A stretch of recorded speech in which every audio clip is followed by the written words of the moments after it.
All right. Should be good to go. Let's turn this music down a bit. So, I've figured out some of the issues that we were having before. Oh, damn, that's some crazy ass here. I figured out some of the issues that we were having before. So if you didn't join for the last stream, let me get everything pulled up. Tell me that. If you weren't here for the last stream, we built our dropper. Our dropper was dropping, but because there were some issues that I'll go into in a second, our dropper was dropping an executable that was like 2 times the size it should be. Thought at first that it was an encoding problem over the wire. Found out that was not the problem. I did not really know what was going on until I asked for some help in another sharing group. And when I chatted with them, they said that newer versions of PowerShell will default to Unicode. So it was basically dropping the Unicode version of our executable instead of the ASCII version. Well, Unicode is, I think, exactly twice the size of ASCII, so that was causing our problem. Now, we've got the correct size executables. Let me go ahead and switch over to the screen recording. We've got the correct size executables. What we don't have is working executables. So they'll work here. We can go to, let's see, C2, data. We can run it here, and we're good. Obviously, this is just a simple hello world script, but eventually it'll be something cooler. That's going to be what we work on today, if we can figure out the real next problem, which is compilation. Now, I am using MinGW, which is the GCC compiler for Windows, and that defaults to compiling in 32-bit mode, which is having issues with our 64-bit virtual machine. Plus, it's easier to compile to 32-bit and make portable malware because 32-bit, like, no. I'm saying it the opposite way. Eventually, we do need to figure out how to compile in 32-bit and have it work everywhere. And I believe, yeah, so the way that's going to end up working is basically, ooh, that's a lot of files. Looking over here at the other compiler, which is MinGW 64, which is the 64-bit version of GCC for Windows.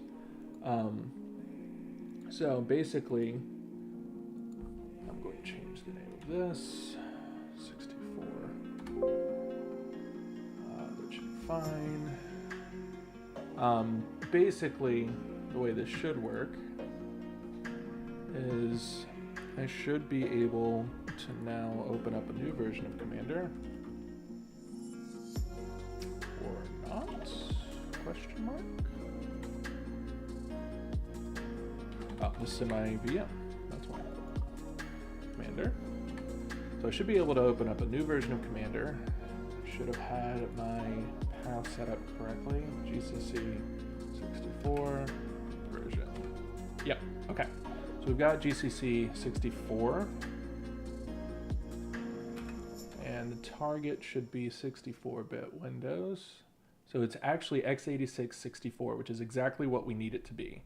If we look at GCC-V, this is MinGW 32, so that's just a 32-bit file. We want x86_64 because that should work on 32-bit machines and 64-bit machines. So let's go back to our makefile. Theoretically, this should be done. I'm also going to walk through a couple of changes that I made to my makefile. I was dealing with some issues basically in like automating, copying things over and all that fun stuff. Basically what I want it to do is I want it to make all of this stuff. And I've already gone through how make works, but I want to make all of this stuff and then copy over the new executable to the data directory so that I can basically automate fetching it with my dropper. Theoretically should work fine. Did my stream restart randomly? Kind of looks like it did, but it may not have, I don't know. Definitely looks like it did.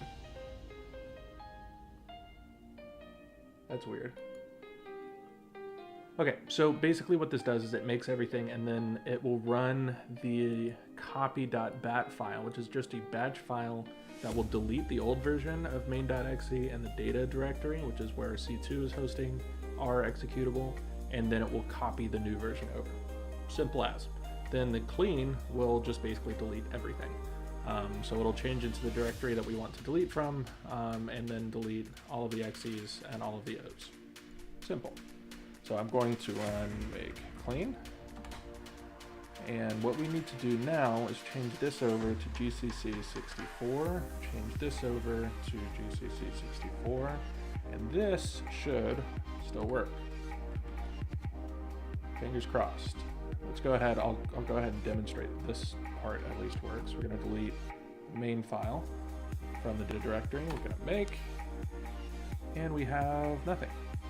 Cool. That's weird. Should be able to get rid of that.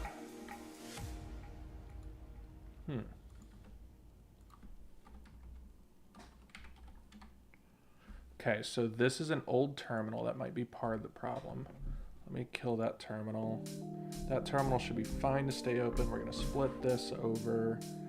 And we'll actually, instead of creating a PowerShell terminal, we will create a command terminal. Shouldn't matter, but let's see. Command prompt, GCC 64-B. No, it does not recognize it, which is interesting. Huh. So I might have to restart Visual Studio because I did update my path. So let me restart VS Code. VS Code. Open that back up. Hopefully, yep, open up the right file. Probably killed our C2, which is okay. Let's see. C2. Unicorn, it's app, and we want it on, let's see, what's our IP?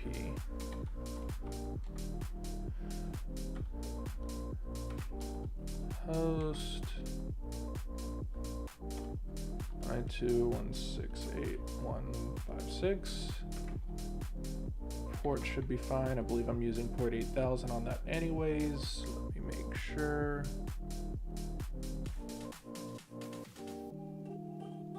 We are getting it just from 80. Okay, so I do need to change the port. All right, run that. Running on 80 now. All right, so now we should be able to run GCC 64-B. Yep, that works. And let's run make. All right, we're building. We've got an output. And we've got an output there. Okay, so now we've got what should be a 64-bit executable sitting in data. Let's snag it. Successfully grabbed it. Let's pop over here. We'll actually use the command prompt. And we should be able to just run clearly mal. Moment of truth. Nope, did not work. Shit. Huh. So that time it definitely should have worked.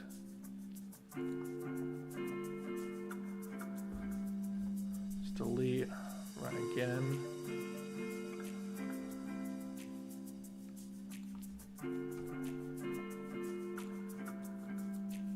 Yeah, sure doesn't work, does it?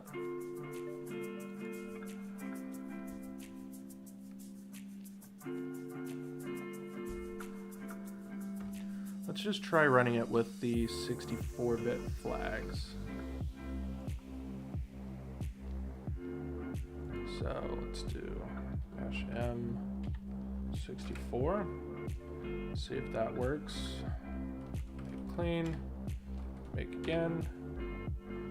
That should have deleted right version, but we're just gonna check.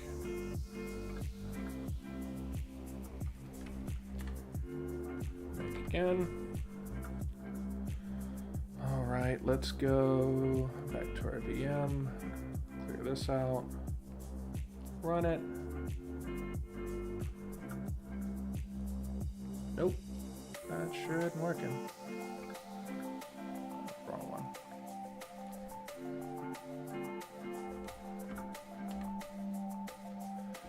So, I wonder why it's not working. I mean, these are identical. I might have to pop open a PE Explorer. Let's see if I've got it on here already. Probably have to download that shit again. So there's something funky going on where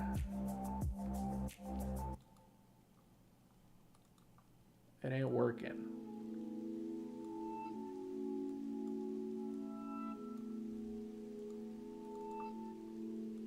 At all.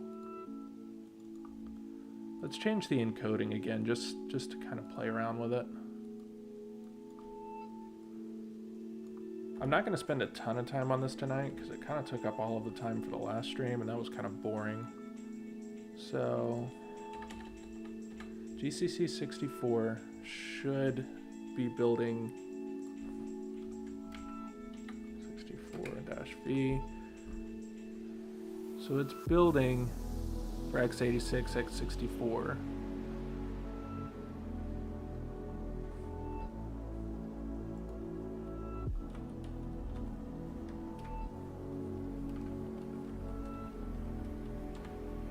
Oh, that's so much shit. 64-target help.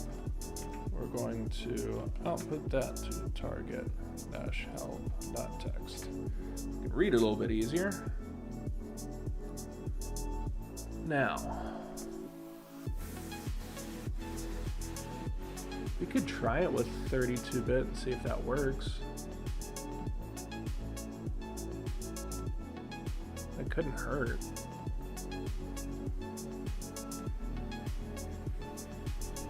I mean, that's the only thing I really haven't tried. We're going to try this, and then we're going to try one more thing. So let's make clean, make, what the hell? That didn't work. I had some kind of issues with that.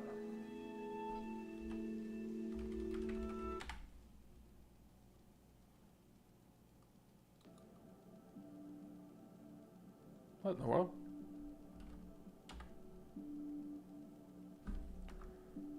All right, let's clear this out. And 32. We'll pipe the output to air.txt. So it's having some kind of issue. It must be with that 32-bit flag, I bet. Not even checking chat right now, got hidden. There we go. Arzu, can't see anything font size too far. People should see code. If you want to develop malware, you should take other people's code to try to recreate it and put a lot of comments around the code so you know what the code does. Disagree, but we are going to talk about that soon. I think reading other people's code can be super helpful. I think it can only take you so far, though. Basically, if so I agree that reading code can help. I disagree that that's the only way or even necessarily a good way. Only because I think the best way to kind of learn code is to actually do it yourself. If you spend too much time reading over people's code, you'll become a master at reading over people's code and changing it and commenting it and things like that, and you're not going to learn that much. I say that as somebody who used to learn that way. I used to read a ton of people's code, and it just, to me at least, it ended up kind of slowing me down a little bit.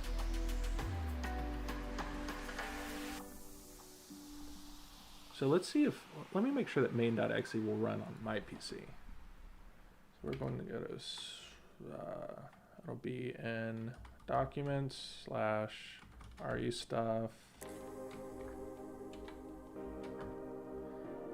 Wolf 2.0.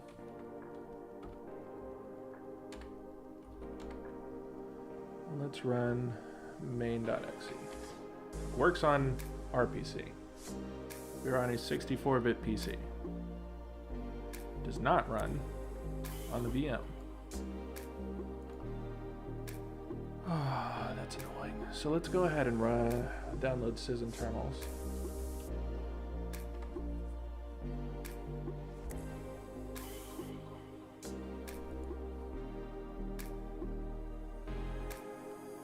And that's a 45 meg folder now. That's wild. But we do need it.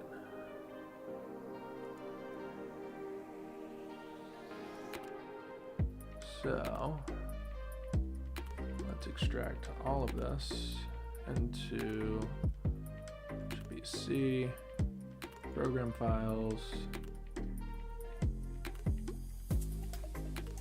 sysinternals, and just yoink all that over. That should work. We're just trying to create new boiling water.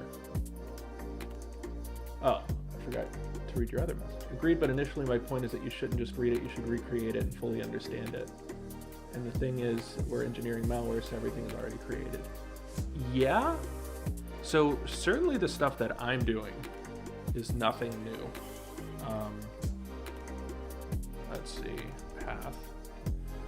But here's the thing.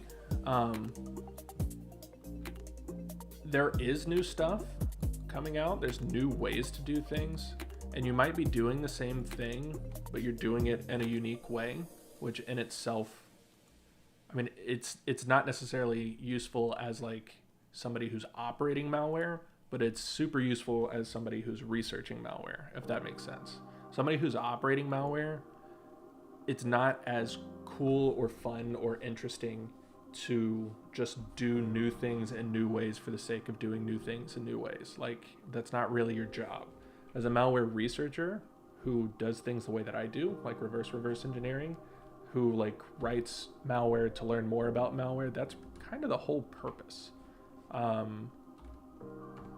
Let's see, it's PE Explorer? PE Bear? Can't remember the name of it. Let's see. But, you know, like I said, it can be super useful to like learn things, basically to learn things by reading other people's code. And like, that's what most reverse engineers do for malware. It's like they kind of learn malware through other malware. But there are new things that you can do and new ways that you can do new things. And sometimes if you take the approach that I do by like building malware, you can build things in a way that like it becomes, I don't know, it's hard to explain. It becomes super useful just because you're learning ways that it could be done, and that way that it could be done might end up being used someday for whatever reason.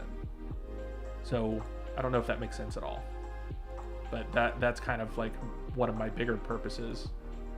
I forgot how to just do this. Okay, so here's how we're gonna do it. Let's copy it from here.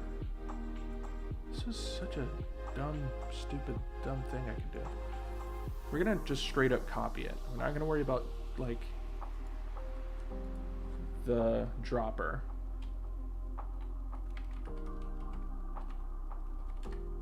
We're just gonna run it like this. So it works that way. So it's an encoding problem, is what it is. So it's 58 kilobytes here. And let's go back to the dropper, run the dropper. Now let's see what size it is here. And honestly, I might just diff it. So here it is 59,017 bytes. Here is 59,015 bytes. we are missing 2 bytes. That's wild. What 2 bytes could that be? Oh, wait. Mahad, what's up, man? How's it going? I get your point, but like my malware was like this. I created my socket and copied snippets of code from GitHub, and of course, I know what those snippets does, but simply with that, I learned a lot. Yeah, so the basics, like you were saying, and I think we both agree, you and I do, Luca, is basically like the basic stuff you can do fairly easily by just like copying and understanding how it works. So like socket, like conversation. Socket conversation, really, it's like the same. You know, it's all essentially the same. You're kind of just communicating across sockets. There are different ways that you can do it. You can write, you know, like really complicated shit, but like at the end of the day, it's a socket talking to a socket, you know, like Windows API and when to use which in which scenarios. Yeah, exactly. So the way that I call the Windows API function and the way that you call it is probably the same. So yeah, I agree. That stuff you can basically copy paste over. What I think is different is like the bigger picture of how all of that stuff works, like the system that you're building to actually do all of this stuff. You know, so yeah, you can copy paste snippets. Now, even with copying and pasting those snippets, it is fairly useful to understand how those work so well that you can like copy paste it from brain instead of like having to find it on Stack Overflow or whatever. But I think you do agree with that as well. So, 1 second. Got this one right here. That is the correct version that will run. That one is 2 bytes smaller than this one. Now, do we have the diff command? We do not. Huh. Let's just copy this one over as a text file. See what we can see. So this is now a text document. It should be same size, 59,017 bytes. This one is 59,015 bytes. So let's see if we can see anything that might be causing that 2 byte difference.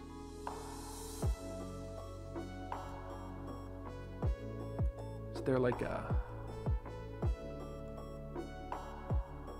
okay, Mahad, you're here. So I found out one of the issues. One of the issues is that the new version of PowerShell automatically outputs files in Unicode unless you tell it to output it in ASCII, which is lame. So that immediately solved like the file differential problem. Now we have got 2 extra bytes on our copy for some reason, and I just can't. Do we have bin diff? Ooh, that was almost bad. Let's see if we've got bin diff somewhere. Bin diff. No, don't. So let's see if we can get bin diff on Windows. Bin diff. Let's see. Dynamics, is that where it comes from? Yeah. So that should be it. No, that's a little bit more than what we need. We just need Windows. Let's just use diff. Yesterday, I've coded a simple payload in ASM and converted it to base64, then downloaded and executed it using PowerShell, using write all bytes, and it works fine. So again, it's a really weird issue now. Oh my gosh, what the hell? That's ridiculous. It's a really weird one. Okay, so it's FC. Yeah. So FC / main.exe and /.temp.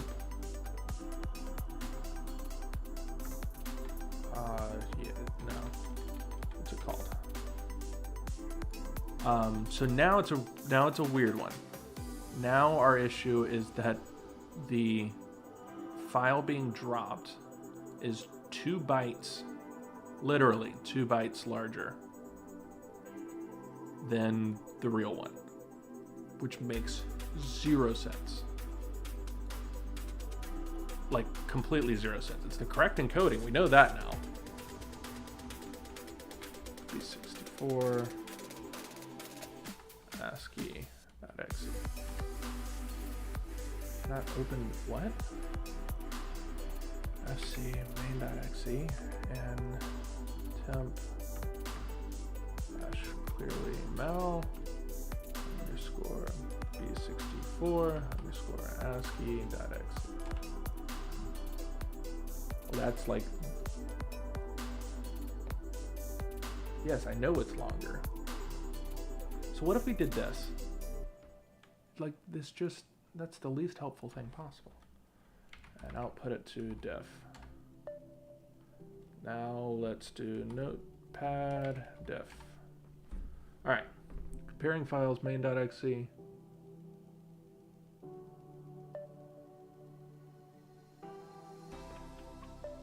You tried to deliver the file without encrypting from the Python gateway and write it directly to the disk.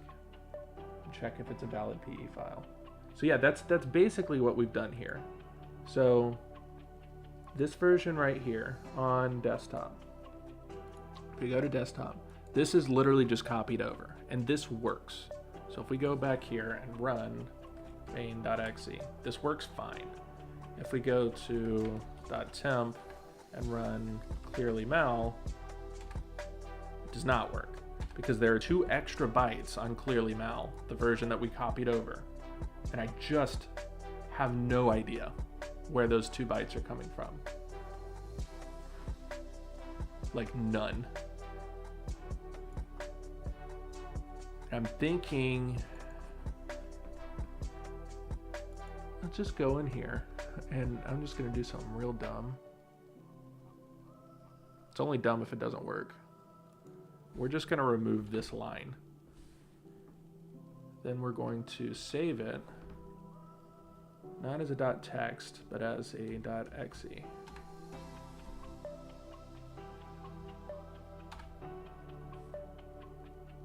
So, we've saved it as a .exe. This right here should work. If that was the correct thing to do. I have no idea if that was the correct thing to do. No, it was not. Oh, that's so annoying. So we've got a copy-pasted version that works. We've got a not copy-pasted version that does not work.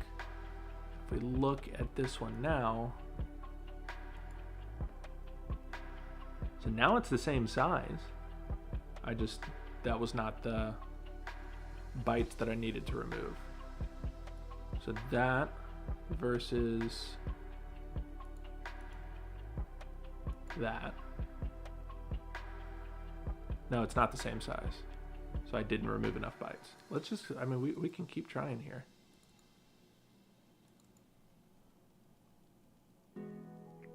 There's just somewhere in here that there's 2 bytes that don't belong.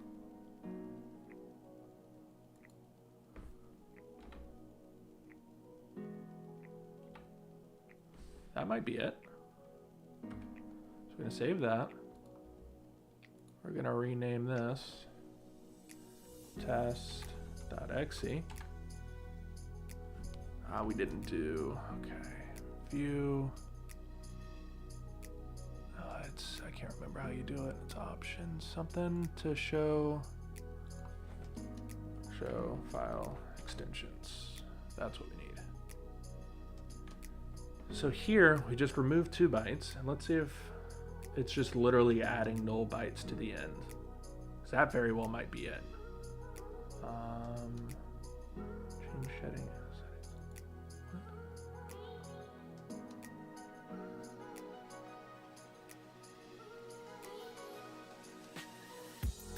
I'll show those for sure.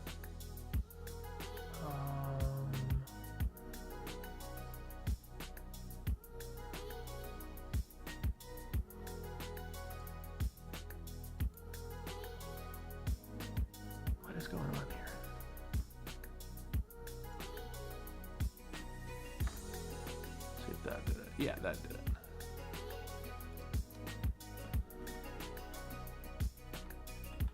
All right, so test.exe should run now that we've removed those 2 bytes. Let's see if it successfully removed them.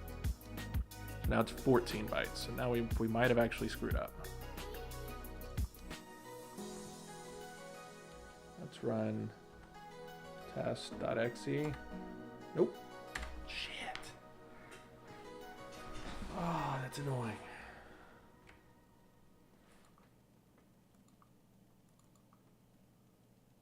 So let's try cert util decode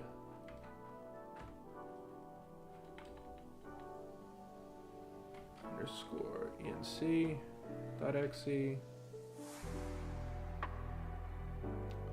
to testmal.exe. Let's run testmal.exe. Nope, that didn't work.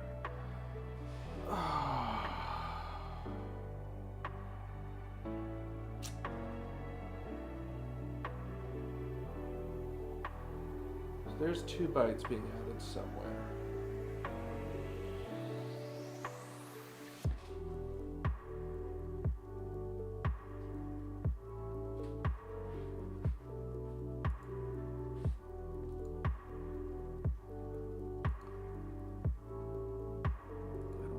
This open for sure. Let's do in here. There's something adding those 2 bytes. PowerShell out file. It's PowerShell. Let's just do base 64 decode, adding 2 bytes.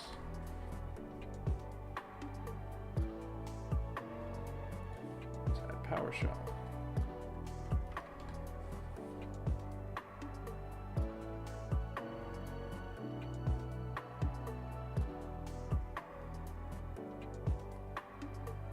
So it's so weird that it's literally just adding 2 bytes and that's breaking everything. All right, we're gonna switch gears a little bit. So I'm gonna pull up my notes. I'm gonna debug this PowerShell later. Let's see, how long have we been going now? 35 minutes. Switch gears at 35:43. So let's switch gears. We're gonna actually write some malware. So I'm not gonna worry about the PowerShell right now. And we're basically just gonna do the good old copy paste method until I figure out what's going on with that. We're going to be going based off of this right here. So we're going to enumerate processes. Let me go back to this and main.c. So our checklist right here. Let's drag this over. We're going to enumerate processes, we're going to create a network connection, and we're going to gather user information from registry. We've already been going for 30 minutes, so I'm going to save that for later. Save for later. All right, let's do this. So we're going to do the enumerate processes part first, and if you followed this series from before, you'll know that I've done this already in my previous version of the malware, but we're going to do things a little bit differently, and then it's actually going to be organized. So let's create a new file. We're going to call it processes.c. Going to include windows.h. And we're going to do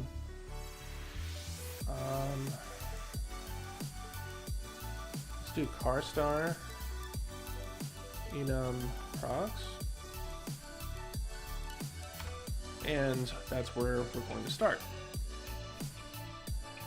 So we also have to create, let's go ahead and do a make clean real quick. We can also kill our C2 because we don't need that anymore. And let's do a make clean. All right, so we can get rid of helper.c, and in our inc.h, which should be somewhere, includes.h, we're going to do car star enum procs here. The main.c needs to includes.h. Now, this all should link together. Return a car star casted void star. Does that not work? Can you not do that?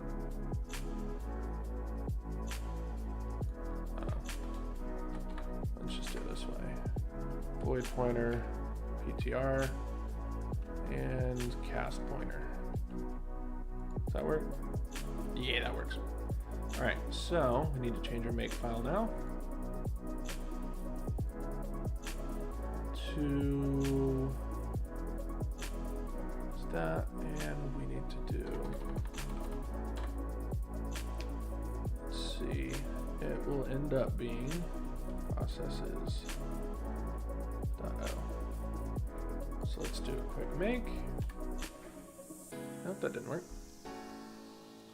Oh, it's actually this.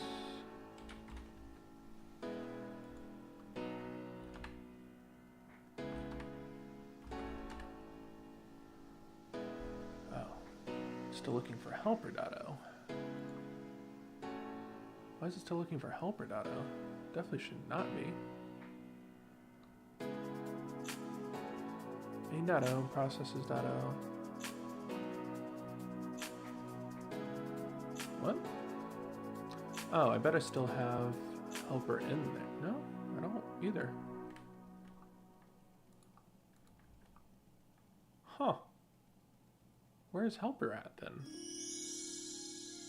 Oh, I bet I still have...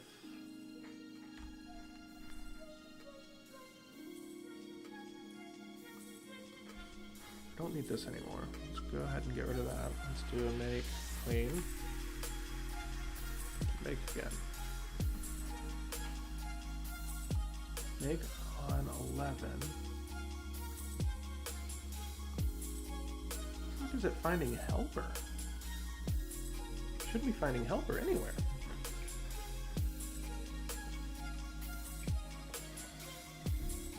Ah, that's where. Processes.o. Now we should be able to make, clean, and make. Golden. Now we've successfully done that. Let's just go ahead and run main.exe. Alright, so it works. Now let's make sure that we've got it all linked correctly. Let's do include standard IL. Enough. Enum procs. That gone. Now make clean, make. A little bit again. Still works correctly, but I didn't actually run that. If we go to main, we can actually run enum procs.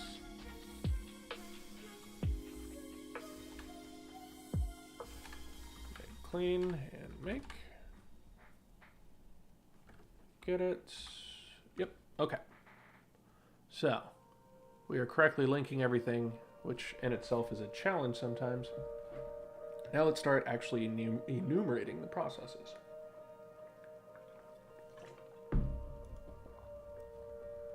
Let's pop over to another window, since I don't have enough open already. And let's do msdn enum processes. So, Luca, if you're still here, this is me proving your point, basically. We're basically going to copy and paste a lot of this stuff from MSDN, and we are going to comment it.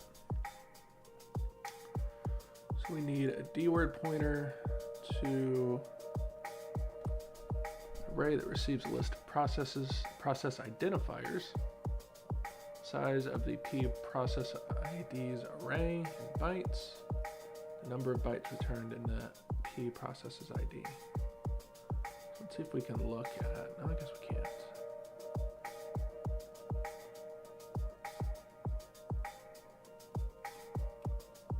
So let's just go ahead and give this a shot. So we need an LPID process. It's a dword pointer. Process.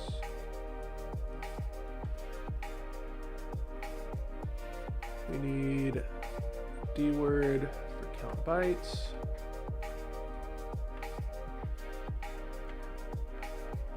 Let's just say 800 bytes. I don't know. And we need needed ones. That's just a pointer to a dword. This is actually wrong.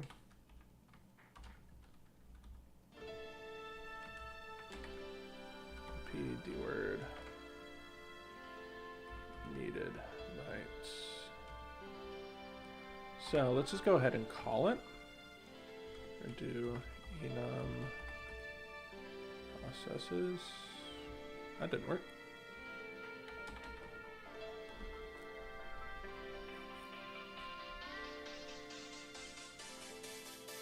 Oh, it's in this header. Well, Windows 8 should have that header.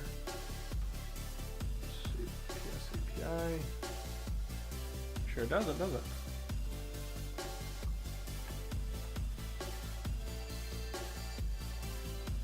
Why am I doing this?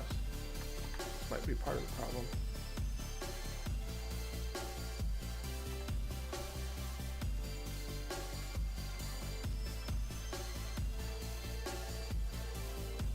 Huh. I could have sworn that was lowercase Windows.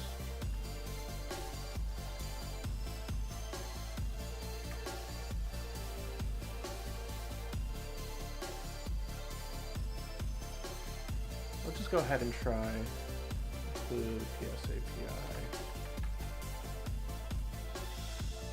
H. Now we should be able to get it. Enum processes, there we go. And enum processes takes in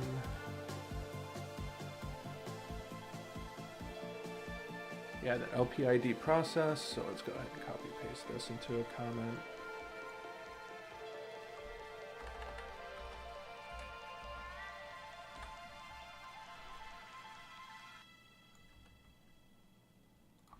Go.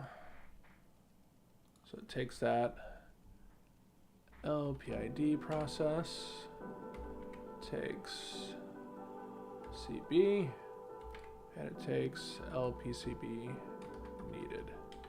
Oh wait, no, I called it needed bytes. Let's see what it's going to have an issue with. Oh, I didn't do everything right. Maybe I did do everything right. Let's do an F, enum processes. Except I don't think you can do it that way. It's at least going to show something weird. No, we need to print out lpid process. Here's where we're going to start running into issues with not having a debugger, or at least a debugger in the way that Visual Studio has one. Got some warnings.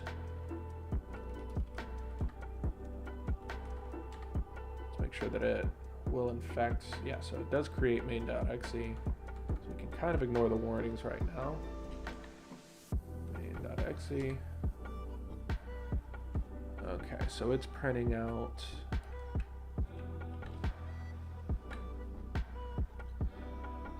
a pointer to a D word. That pointer to the D word is going to be, if the function succeeds, the return value is non-zero. If the function fails, the return value is 0 to get extended information. So it should be non-zero. We can test for that pretty easily. If LPID process is not equal 0, if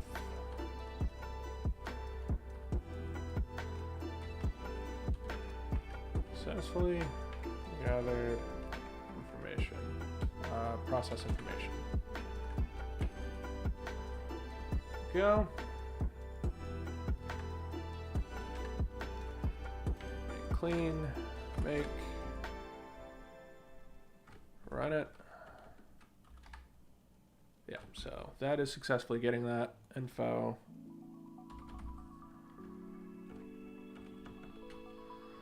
Now we just need to kind of figure out how this stores that information. Pointer to an array that receives a list of process identifiers.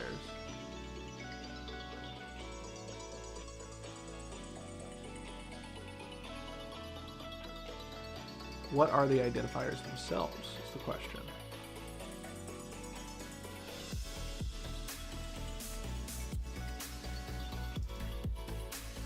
To determine how many processes were enumerated, divide the LPCB needed, divided by the size of D words. We can do that pretty easily.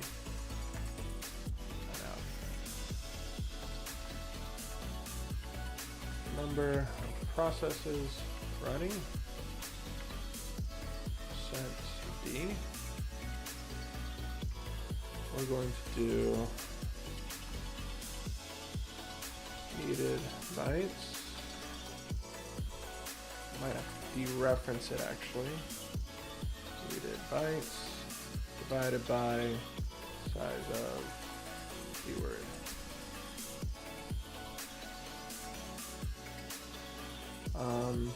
So that'll give us a number of processes.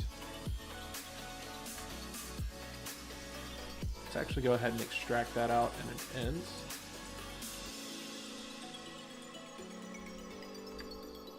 Int num_procs equal to that.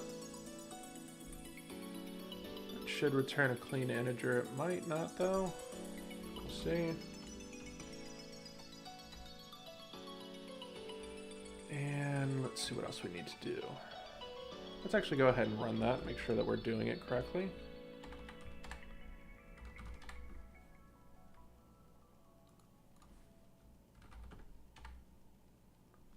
Ooh, we had some kind of hang up. You see that? Yeah, we had some kind of error there. Maybe we don't need to dereference this.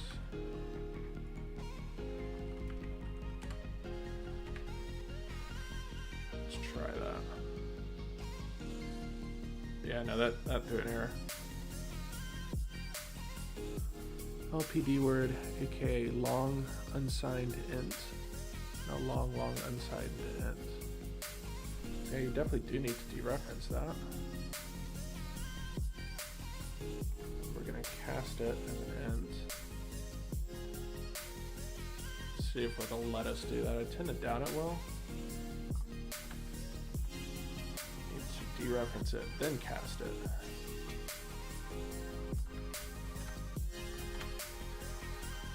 Looks like it's letting us, probably.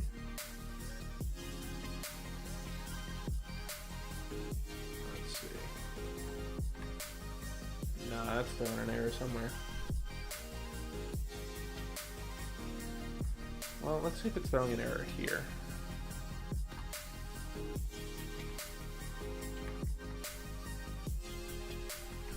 There was an error.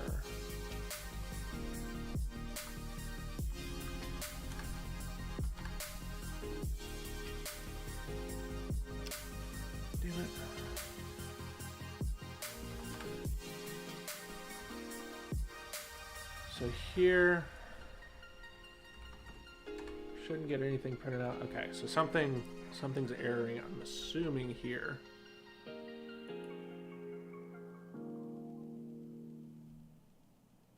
It's having an issue here. So let's not worry about this right now. Numprox divided by size of the word. This is actually needed bytes. Let's see if it works this way.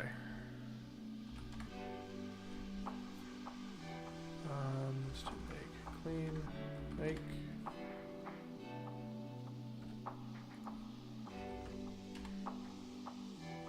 Yeah, so it's having an issue with this division right here.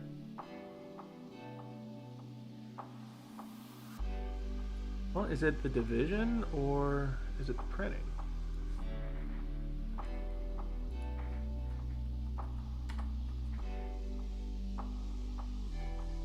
And let's do procs again. Let's see where it's throwing the error.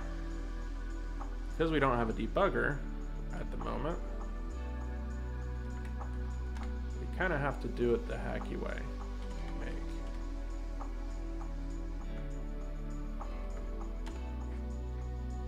Yeah, so it's this.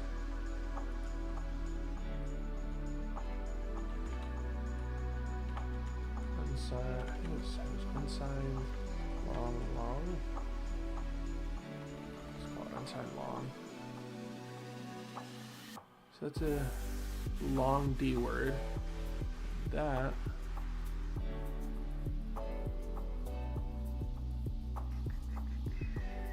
so we want to change this from a D word into a long.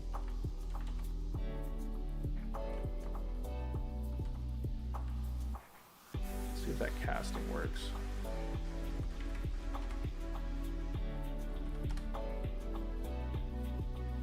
Hopefully it will.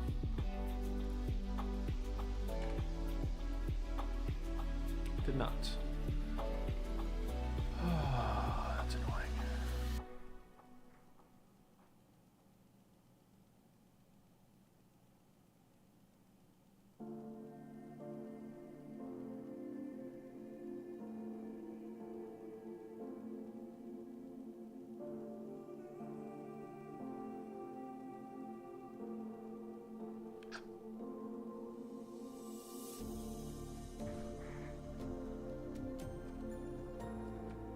Let's try this.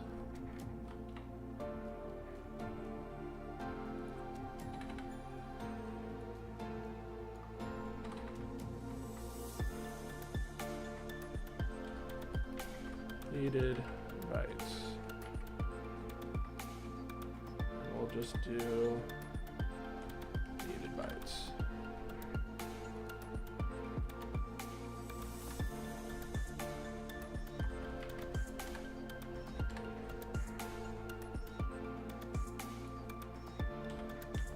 That's not gonna work because I didn't dereference. 0 needed bytes? Question mark?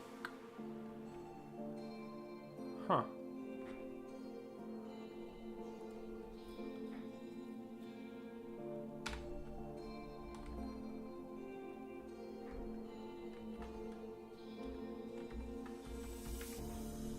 First PID.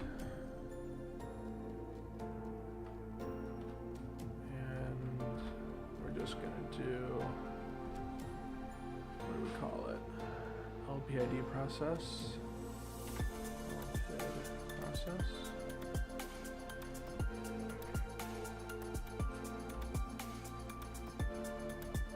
Can you even do it this way? I don't think you can. Let's try it. Probably have to dereference that.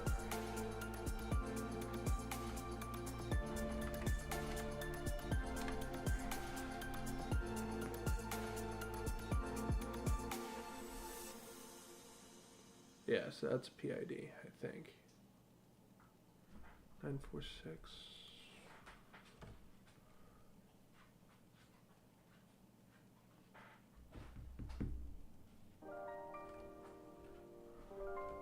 check one thing on the docs.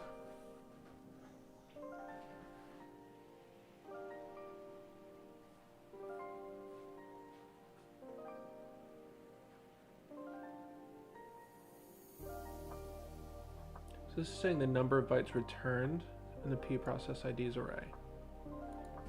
That's over there saying 0.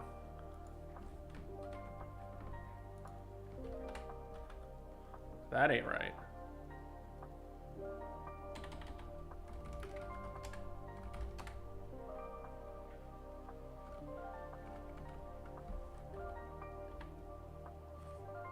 Something broke there.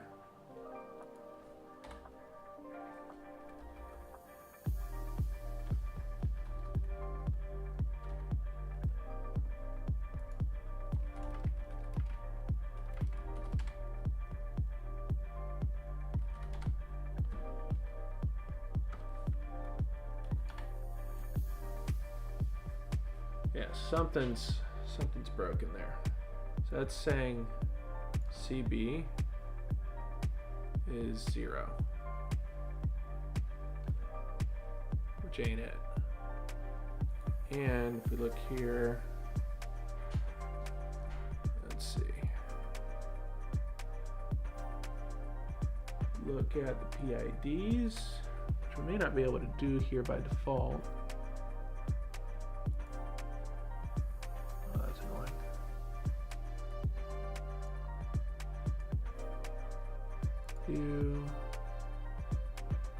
Whatever.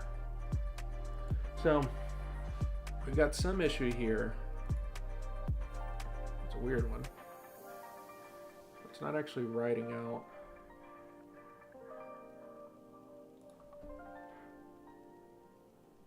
CP is it supposed to be a pointer? No, it's not supposed to be a pointer. That's supposed to be a pointer.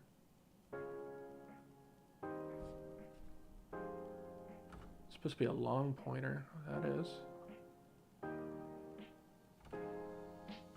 Huh. Oh, well, here's an example.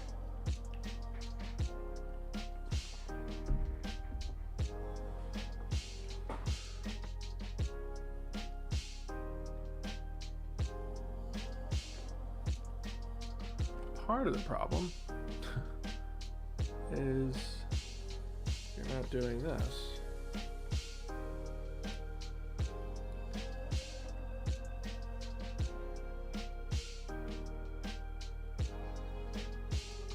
Okay, so it's got to be a constant. Size 800. So that's going to end up being one of our problems.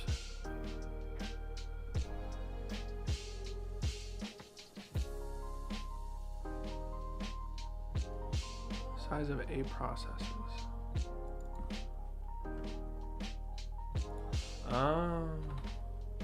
That's another problem. So basically here, pid process. Basically there we were returning like the size of this D word, which is not right. So that's definitely that's an issue.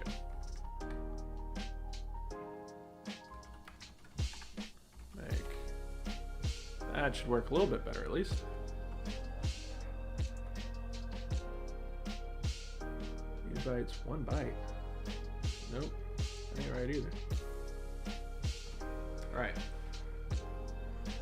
So, we've reached another really interesting point in the stream. I've been going for an hour. And I haven't made enough process. So what we're going to do is we're going to end it here.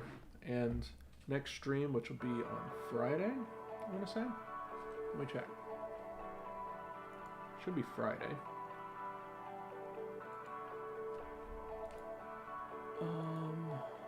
Next one is November 3rd. No, it's tomorrow. Okay, so next stream tomorrow, I'll have working code, and I'll explain why it didn't work. I'm going to play around with that PowerShell and see why it's not working. And then I'll come back with my findings. We'll almost turn it into like a live stream devlog. So that's how we'll do it. Disappointing, but it is what it is. Y'all take it easy. Peace.